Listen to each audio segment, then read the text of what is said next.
오늘 나눌 하나님의 말씀, 성경 본문은 마가복음 10장입니다. 제가 마가복음 10장 17절부터 22절까지 봉독합니다. 예수께서 길에 나가실 새 한 사람이 달려와서 꿇어 앉아 묻자오되 선한 선생님이여 내가 무엇을 하여야 영생을 얻으리까? 예수께서 이르시되 내가 어찌하여 나를 선하다 일컫느냐? 하나님 한 분 외에는 선한 이가 없느니라. 내가 계명을 안 하니 살인하지 말라, 간음하지 말라, 도둑질하지 말라, 거짓 증언하지 말라, 속여 빼앗지 말라, 내 부모를 공경하라 하였느니라. 그가 여짜오되 선생님이여 이것은 내가 어려서부터 다 지켰나이다. 예수께서 그를 보시고 사랑하사 이르시되 내게 아직도 한 가지 부족한 것이 있으니 가서 내게 있는 것을 다 팔아 가난한 자들에게 주라. 그리하면 하늘에서 보화가 내게 있으리라. 그리고 와서 나를 따르라 하시니 그 사람은 재물이 많은 고로 이 말씀으로 인하여 슬픈 기색을 띠고 근심하며 가니라.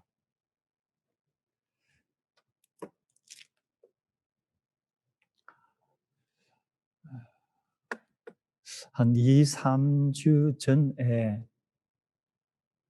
뉴스 프로그램에서 어떤 영상이 이렇게 비추이는데 어느 집 거실인 것 같아요.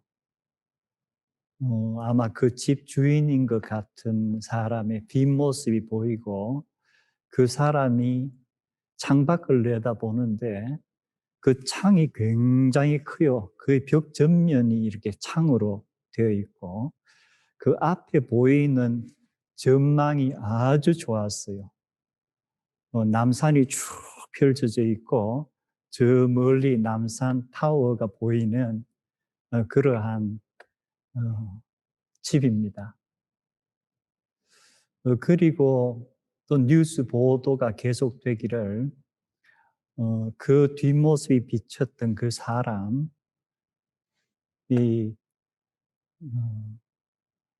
창업에도 아주 재주가 많다 그래요. 그래서 여러 가지 개발도 하고 또 이제 강연도 많이 하고 책도 많이 해서 베스트셀러가 되고 그럼 지금까지 내용만 보면 이 사람은 아주 성공한 케이스예요. 요즘 한국의 젊은 사람들이 그 직장을 구하지 못하고 다들 어떻게 먹고 살까 하는 걱정들을 하는데 이렇게 좋은 집안에서 또 창업을 하면서 여러 사업을 벌이고 또 책도 베스트셀러가 되고 방송 출연 갖가지 이렇게 하니까 어떻게 보면 젊은이들에게는 우리도 저렇게 한번 되어봤으면 좋겠다 하는 성공 모델 케이스예요. 그런데 이제 그 뉴스 보도가 된 이유는 이런 것 때문이 아니고 이 사람이 불교의 스님이에요. 뭐 불교 스님이라고 뭐 자기 집을 가지지 말란 법은 없는 것 같은데 문제는 이분이 지금까지 방송에 출연하고 강연하고 베스트셀러 된 책들에서 항상 이야기했던 것이 무소유.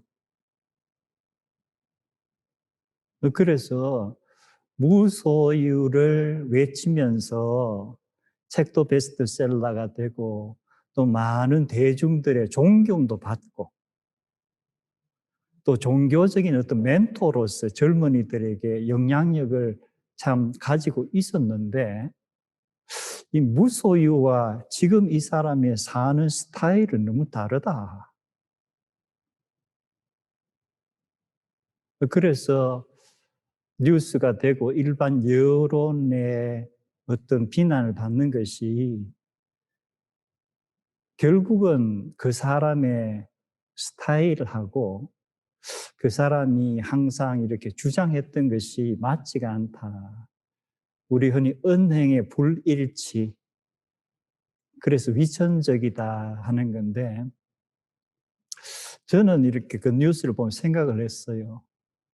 저 사람이 참 학력도 좋고 인물도 좋고 집안 배경도 아마 좋았을 것 같은데, 그리고 이렇게 창업에 재능도 있고, 그런 스님이 되지 않았으면 좋았겠다.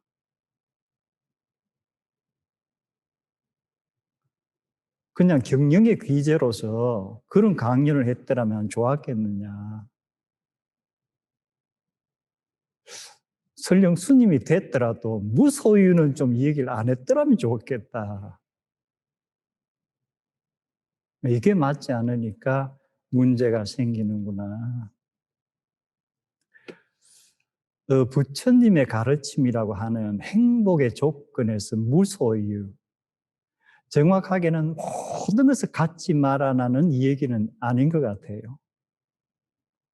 우리 삶에 필요한 것이 있는데 극히 필요한 것을 제외하고 불필요한 것에 대해서 욕심이나 집착을 버려라. 그러면은 마음의 자유가 온다. 이것이 조금 더 성화되면은 열반의 경지에 들어간다. 그래서 우리가 갖지 않으면은 온 세상을 가지게 된다. 이렇게 불교에서는 가르치는데, 이것이 이제 흔히 말하는 영리예요. 일반적인 이치에 어긋나는 것. 그런데 이 영리가 가장 강하게 언급되어 있는 것이 성경이에요. 예수님의 산상수훈은 특히 팔복은 영리 또는 역설의 말씀이에요. 심령이 가난한 자는 복이 있다. 이게 무슨 말이지?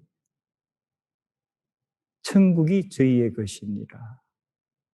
그럼 분명히 천국에서의 어떤 기준과 이 땅에서의 기준이 분명히 다른가 보다.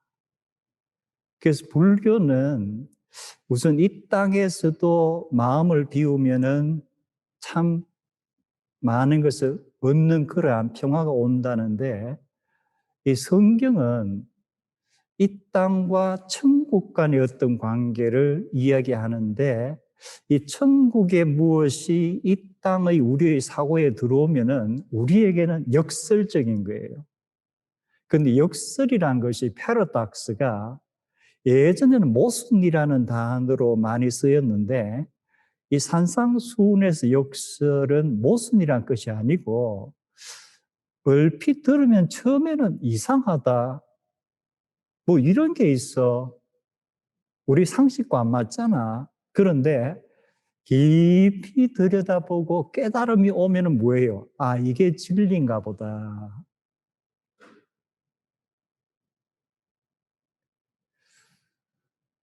오늘 제가 방금 읽었던 마가복음 10장에 예수님을 찾아온 청년, 그리고 마태복음과 누가복음을 동시에 보면은 이 청년이라는 나이는 정확하게 우리 가늠을 못해요. 보통 한 40까지도 유대 사회에서는 유스라는 표현을 썼기 때문에. 그러나 어쨌든 부자라는 표현은 나와 있어요. 그리고 관리다. 이 공무원이었는지 어쩐지 모르지만 그 당시 유대 사회에서 어떤 제도권에서 영향력을 미칠 수 있는 위치에 있었던 사람, 그리고 부유한 사람, 그리고 30대, 40대. 그러면은 우리가 정말 세상적으로 성공한 사람이구나 하는 것이 오늘 이야기에 등장하는 이 인물입니다.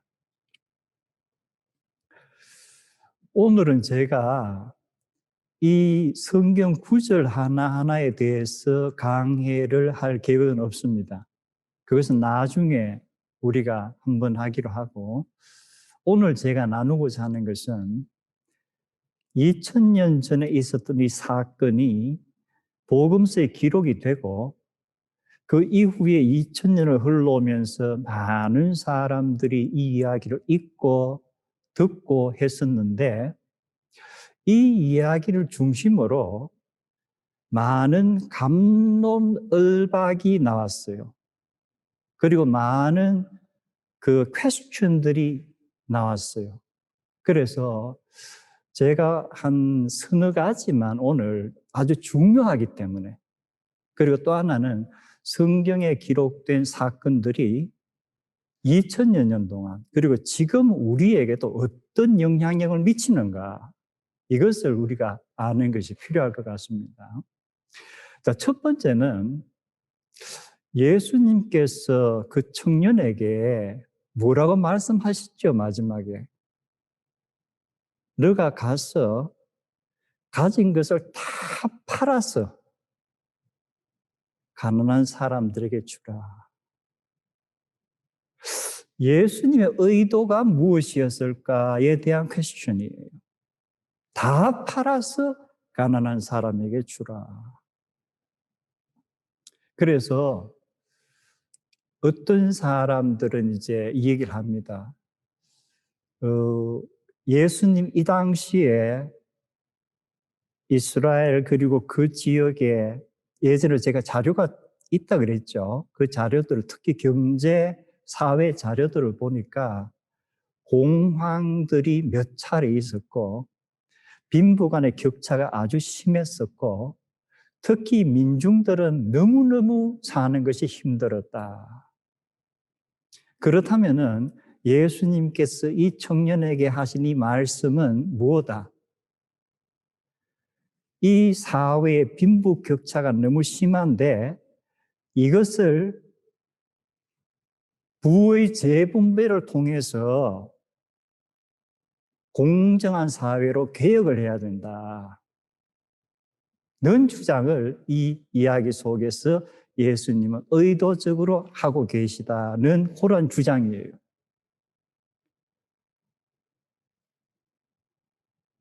우리가 신학에 여러 분야가 있는데 아마 해방신학 하는 거 들어보셨을 거예요. Liberation Theology 해가지고 해방신학이라는 것은 뭐냐면은 20세기 후반에 특히 1960년대 이후에 라틴 아메리카, 지금 남미라 그러죠.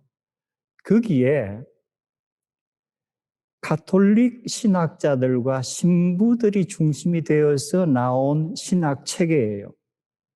그렇다면은 60년대 이후 라틴 아메리카가 정치, 사회적으로 어떤 문제가 있었던가? 여러분이 미국 역사와 라틴 아메리카 역사를 공부해 보면은 미국이 좋지 않은 영향을 많이 미쳐요. 거의 식민지화하는 것처럼. 큰 농장들을 미국이 소유하고 정권을 미국에 유리한 그러한 정권을 뒤에서 계속 바꾸는 식으로. 그래서 군사 독재 정권들이 라틴 아메리카에 많았어요. 미국의 지원을 받는 그런 경우도 있었고.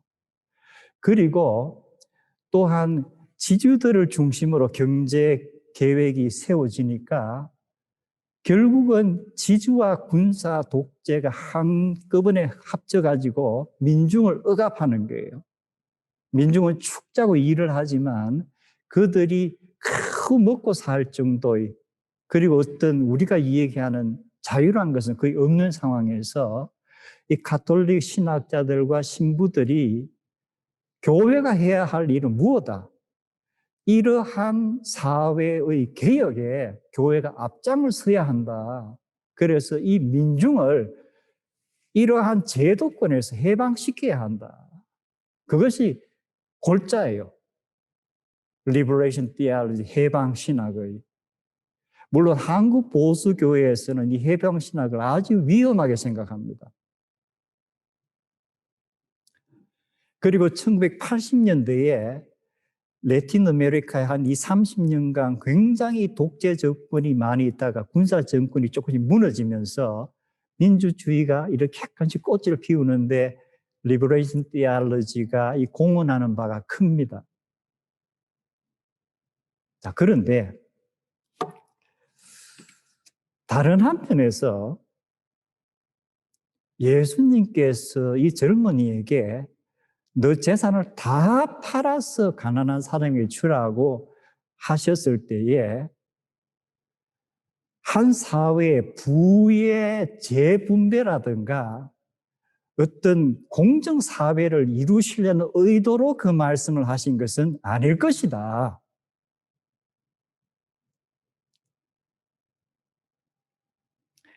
이들이 주장하는 것은 한 사회의 어느 시점에서 제도적으로 부를 동일하게 재분배한다 할지라도 얼마 지나고 나면은 그 부는 다 어느 쪽으로 쏠린다. 오늘 우리가 예를 들어서 100불을 다 나눠줬다 그래도 일주일 후면은 200불, 300불 가진 사람이 나타나고 10불, 20불 겨우 갖고 있는 사람이 나타난다. 이것이 인간 사회의 본질이다. 이걸 예수님께서 모르셨을 리가 없다. 그리고 그들이 역시 주장하는 이제 근거로 이렇게 자료들을 내는 것들이 있는데 그 중에 하나가 1947년 하면은 2차 세계대전이 끝나고 한 2년 지났죠. 2차 세계대전을 치르면서 독일은 완전히 패전국이 됐고 거의 독일 국민이 거의 전체가 알거지가 됐어요. 그런데 미국이 보니까 소련이 그리고 동구권을 영향력을 미치면서 이 공산주의, 사회주의가 자칫하면은 지금 완전히 초토화된 유럽 전체를 영향을 미치겠다. 그래서 최소한 서유럽을 경제적으로 부흥시키지 않으면은 우리가 이 공산주의 사회주의를 막을 수가 없겠다. 그래서 그 당시에 국무장관인 조지 마셜이 발표한 것이 마셜 플랜이에요. 다른 이름은 유럽 리커버리 프로그램 이렇게 이제 유럽 재건 정책인데 이를 통해서 이제 영국, 프랑스, 독일부터 시작해서 거의 대부분의 유럽, 서유럽 많은 국가들이 미국으로부터 막대한 재정 지원을 받습니다. 그런데 제가 보았던 자료는 독일의 케이스예요. 그때 독일은 이미 동서독으로 나누어져 가지고 이제 서독에 미국이 원조를 한 것인데 그 액수 전체를 서독 국민 한 사람당 이렇게 나누어 보면은 한 사람당 약 50불 정도가 지원금이 됐어요. 우리 한국에서도 그리고 미국에서도 코로나로 인해서 긴급 재정 지원금 이렇게 나누어 주고 한 것이 있죠. 근데 지금 우리가 듣기에는 50불 가지고 이거 뭐 하나? 지금 같으면 그냥 하루 미니멈 웨이지 정도밖에 안 되죠. 그래서 우리가 역사 자료를 볼 때는 특히 돈 같은 경우는 그때하고 지금하고 비교해서 이 물가 지수라든가 이런 걸 따져봐야 돼요. 그런데 제가 본 자료에 따르면은 1945년, 46년 그때 금값이 그리고 지금 재작년에 금값하고 비교를 해보면 약 500배 차이가 나요. 그럼 그때 50불 같으면은 그래도 금 그리고 달러가 가장 안정된 화폐였으니까 지금으로는 한 2만 5천 불 정도의 돈이에요. 1인당. 제가 혹시나 이 돈을 한국에 풀었으면 어느 정도 효과가 있었을까? 한국은행 자료를 한번 봤어요.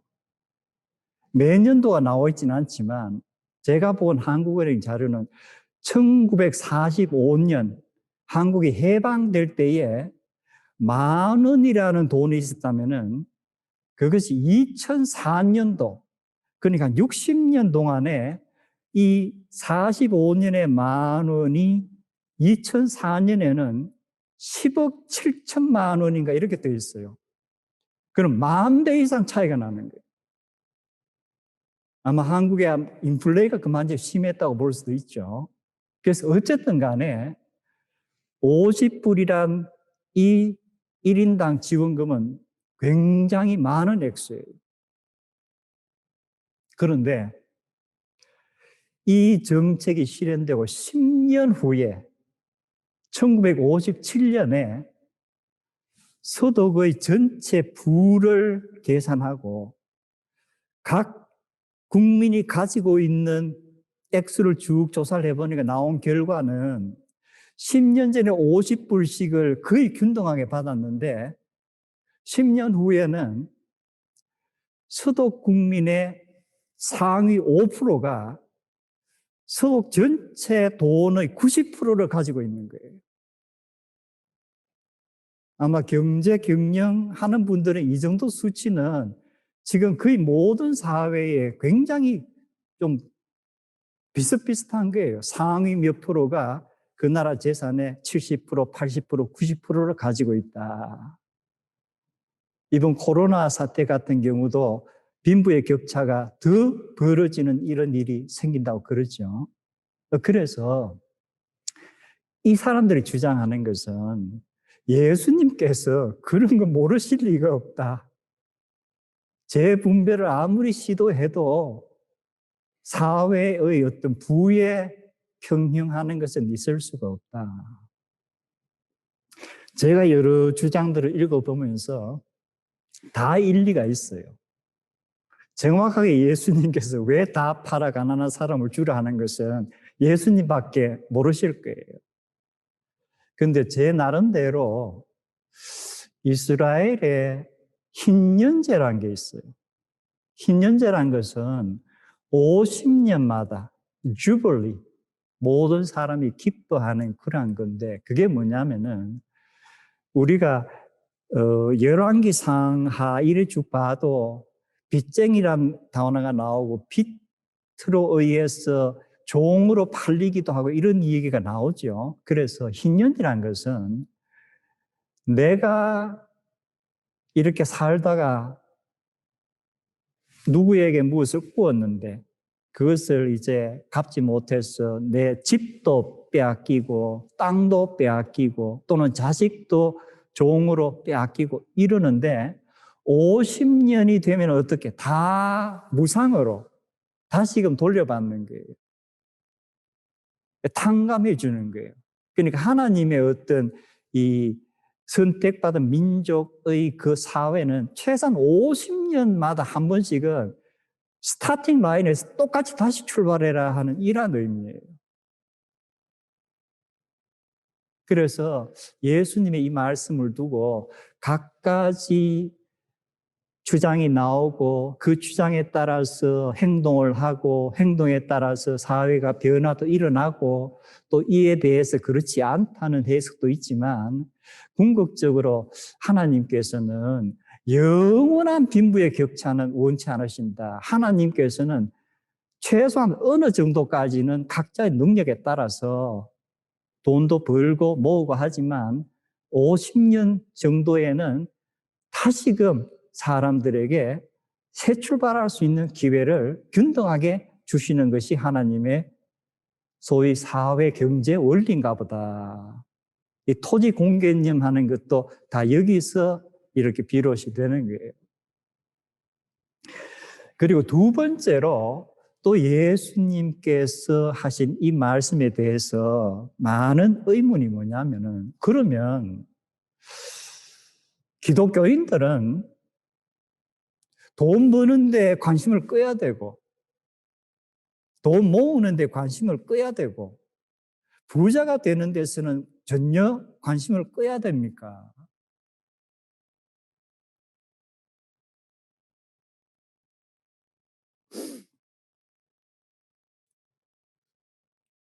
일을 전혀 하지 말라는 건 기독교에서 가르치는 사상이 아니죠. 기독교는 산에 들어가서 계속 돌만 닦고 있어라 하는 이런 얘기도 거의 없어요. 그리고 솔로몬의 잠언 중에 보면은 게으른 자들에게 하는 잠언이 뭐가 있어요? 개미에게 가서 개미들이 어떻게 하는가 보고 좀 배워라. 얼마나 개미들이 열심히 일하고 열심히 무엇을 저장하고 저축하는지 보고 배워라. 그렇다면은 최소한 구약에서 이스라엘 사람들에게는 열심히 일을 해라. 그리고 무엇을 모아라 하는 이런 것이 잘못된 것이 아니고 권장하는 것이었던가 보다. 초대교회가 형성되면서 우리가 사도행전부터 이래 보면 이제 모든 재산을 나누는 원시 공산주의 사회 이러한 어떤 형태를 띠는데 바울 사도가 데살로니가 교회에 보낸 편지에 보면은 어떤 것이 나오느냐 하면은 지금 내가 들어보니까 너희 중에 일하지 않고 땡땡이 치고 다른 사회 공동체 사람들에게 의존하며 사는 사람이 있다는 얘기를 들었는데 일하기 싫거든 먹지도 마라. 누구든지 열심히 일해서 자기가 먹어라. 그래서 우선은 구약 시대와 초대 교회에서도 열심히 일하는 노동을 강조했고 또 노동의 대가가 있어야 된다. 그리고 한편으로는 또 부도 저축을 하고 저장을 해라. 이 정도예요. 그러면은 존 웨슬리 하면은 우리가 지금 감리교의 창시자로 알려져 있는데 존 웨슬리가 남긴 글을 보면은 기독교에서 가르치는 work ethics, 이 노동의 윤리대로 살면은 사람이 부지런해지지 않을 수가 없다. 그리고 근금절약하지 않을 수가 없다. 그런 습관이 생긴다. 그런데 사람이 부지런히 일하고 절약하면은 반드시 어떻게 된다? 무언가 모인다. 그래서 부가 창출이 된다. 그래서 교인들에게 무엇을 인커리지 해라? 열심히 일해라. 그리고 벌 수 있는 한끔 벌어라. 그리고 부자가 되라라고 강조해야 된다. 그렇다면 문제는 뭐예요? 열심히 일해서 부를 축적하는데 축적한 부를 어떻게 사용할 것인가? 이게 이제 교회가 제대로 가르쳐야 된다.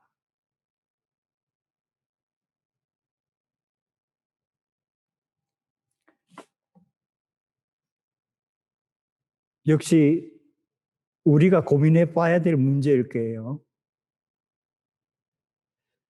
그리고 세 번째로 정말 영생을 얻으려면 무소유가 돼야 되나?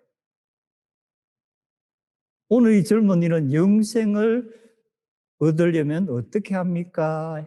했을 때 예수님께서 가서 다 팔아서 가난한 사람을 주고 나를 따르라 하셨단 말이에요. 그러면은 영생을 얻고 예수님을 따르려면은 모든 소유를 가지지 않아야 되는가?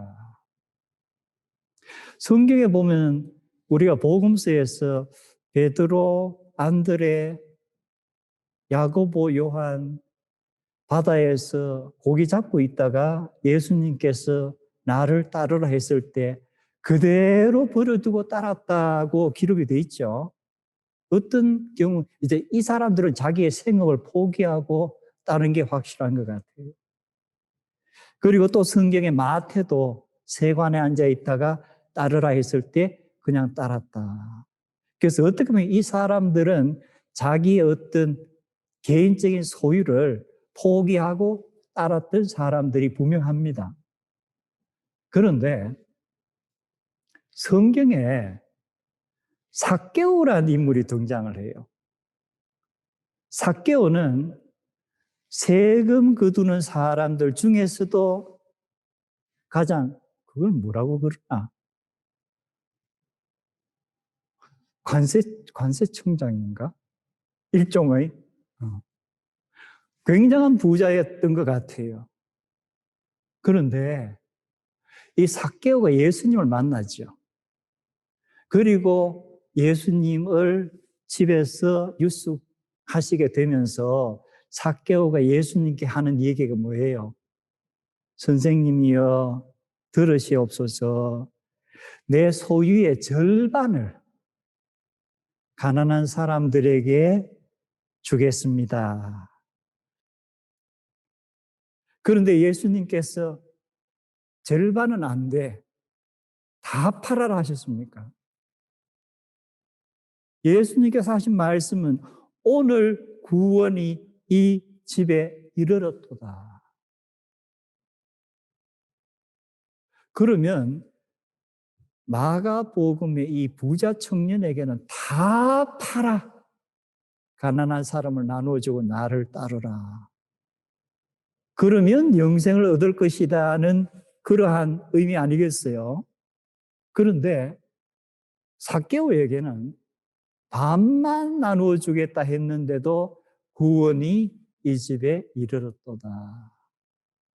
그렇다면은 최소한 우리가 예수님을 따르고 영생에 이르는데 무소유가 필수적인 조건은 아니구나.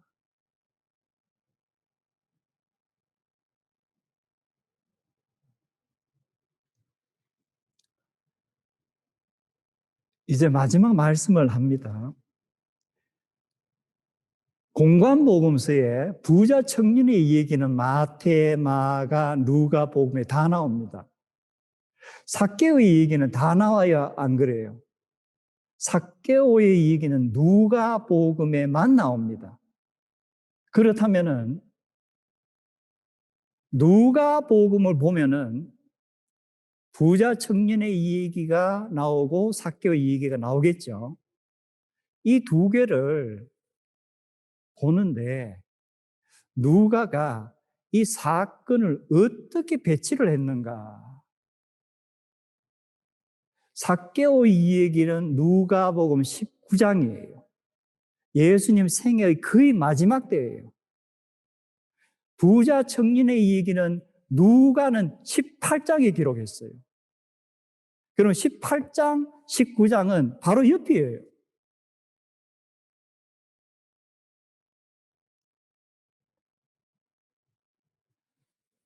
이 부자 청년은 유대 율법을 잘 지킨 사람이에요. 자기의 말대로. 그리고 아마도 존경을 받은 관리였던 것 같아요. 한편 삭개오는 어때요? 남의 지탄을 받는 사람이에요. 십계명을 지키는 것하고는 일반 사람의 뇌리에 거리가 먼 사람이에요. 매국노예요. 존경의 대상이 안 되는 거예요. 이 두 사람이 18장과 19장에 함께 등장을 합니다. 그리고 이 청년은 예수님의 말씀을 듣고 어떻게 했죠? 슬픈 기색을 띠고 근심하며 갔더라 라고 기록이 됐는데 이 삭개오는 어때요? 예수님께서 내가 너희 집에 유숙하겠다 했을 때 즐거워하며 예수님을 영접했다. 그리고 오늘 이 집에 구원이 이르렀다 했을 때 기록은 되어 있지 않지만 더 즐거워했을 거예요.